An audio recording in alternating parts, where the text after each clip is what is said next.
Guys ಎಲ್ರಿಗೂ ತಿರ್ಗೋಕೆ ಬ್ಲಾಗ್ಗೆ ಸುಸ್ವಾಗತ. Continue ಮಾಡೋದು ನಿಮ್ಗೆ ಗೈಸ್ ಇವಾಗ ಏನಂದ್ರೆ KTM ಶೋರೂಮಿಗೆ ಬಂದಿದ್ವಿ. ರಾಜೇಶ್ ಅಣ್ಣ ಅವರು ಗಾಡಿ ತಗೊಂಡಿದ್ದಾರೆ ನೋಡಿ ಗೈಸ್, ಇದೇ ಗಾಡಿ. ಉಳ್ಳವರು ಗಾಡಿ ತೆಗೆದುಕೊಂಡವರಯ್ಯ, ನಾನೇನು ತಗೊಳ್ಳಲಿ ನಾ ಬಡವನಯ್ಯ, ನನ್ನ ಕಾಲುಗಳೇ ಚಕ್ರಗಳು, ನನ್ನ ಕೈಗಳೇ ಹ್ಯಾಂಡುಗಳು, ನನ್ನ ಹಿಂಗೆ ನಡೆದುಕೊಂಡು ಹೋಗುವೇನಯ್ಯ. ಏನು ಅರ್ಥವೇ ಆಗ್ತಿಲ್ವೇ ಈ ಕೇಸು? ಉಳ್ಳವರು ಗಾಡಿ ತೆಗೆದುಕೊಂಡವರಯ್ಯ, ನಾನೇನು ತಗೊಳ್ಳಲಿ ನಾ ಬಡವನಯ್ಯ, ನನ್ನ ಕಾಲುಗಳೇ ಚಕ್ರಗಳು, ನನ್ನ ಕೈಗಳೇ ಹ್ಯಾಂಡುಗಳು, ನನ್ನ ಹಿಂಗೆ ನಡೆದುಕೊಂಡು ಹೋಗುವೇನ. ನೋಡಿ ನಮ್ಮ ರಾಜೇಶ್ ಅಣ್ಣ ಫುಲ್ ಮಿಂಚಾಡ್ತವ್ರೆ. ನೋಡಿ ನಮ್ಮ ಸೀನ ಅಣ್ಣ ಅವ್ರು ಹೆಂಗ್ ಬಂದವ್ರೆ ಅಂತ ನೋಡಿ ಗೈಸ್.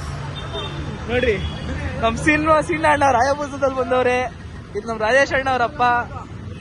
ಅಂಕಲ್ ಒಂದ್ ಆಯ್ ಈ ತರ ಹಿಂಸೆ ಕೊಟ್ರೆ ಜನಗಳಿಗೆ ಯಾರು ಬದುಕ್ತಾರಕ್ಕ? ಆಯ್ ಮಾಡಿ ಅಂಕಲ್ ಒಂದು. ನೋಡಿ ಆಯಾಬೂಸದಲ್ಲಿ ಬಂದವ್ರೆ, ಹೆಲ್ಮೆಟ್ ಬರೀ ಅದಕ್ಕೆ. ನೋಡ್ರಿ ನಮ್ಮ ಹುಡುಗ ಬರ್ತಾವ ಆಚೆ. ಓ ಅಲ್ಲಿ ನೋಡ್ರಿ ಸ್ಟ್ಯಾಂಡ್ ಗಾಯಿಸಿದು, ಸ್ಟ್ಯಾಂಡ್ ಗಾಯಿಸಿದು. ದೇವ್ರು ನಿನ್ಗೆ ಒಳ್ಳೇದ್ ಮಾಡ್ತದ? ನಿನ್ ಜನ್ಮಕ್ಕೆ ಹೋಗು. ನೋಡ್ರಿ ಅಣ್ಣ ಆಚೆ ಬಂದ, ಗಾಡಿ ತಗೊಂಡು ಆಚೆ ಕಣ್ಣ ಬಂದ. ನಾವು ನಮ್ಮ ಮೂಲದಲ್ಲಿ ಬಂದಿದೀವಿ ನೋಡಿ ಗೈಸ್.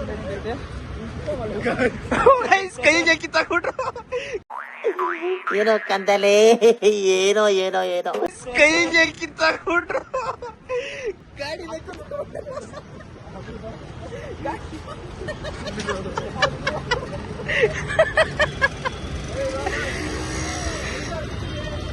ಪ್ರಜ್ಜು ಎತ್ತವಲ್ಲ ಹೋಗೋದಲ್ಲ.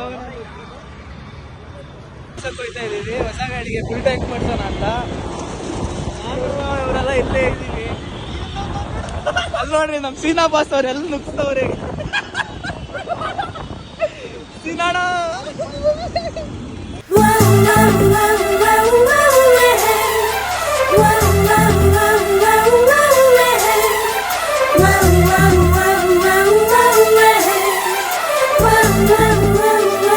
ಮನೆಗೂ ಶೆಲ್ ಹತ್ರ ನಾವು ಬಂದ್ಬಿಟ್ವಿ. ಅದೇನ ಬರ್ಬೇಕಾಗಿರೋದು ಬರ್ಲಿಲ್ಲ, ಏನ್ ಮಾಡೋಣ.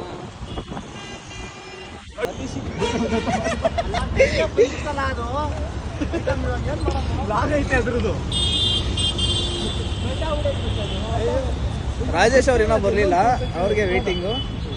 ರಾಜೇಶ್ ಅವ್ರು ಬಂದ್ಬಿಟ್ರೆ ಫುಲ್ ಟ್ಯಾಂಕ್ ಹಾಕ್ಸ್ಕೊಂಡು ಸೀದಾ ಗಣೇಶನ್ ದೇವಸ್ಥಾನ ಮೀಟ್ ಆಗೋಣ. ಬೈ.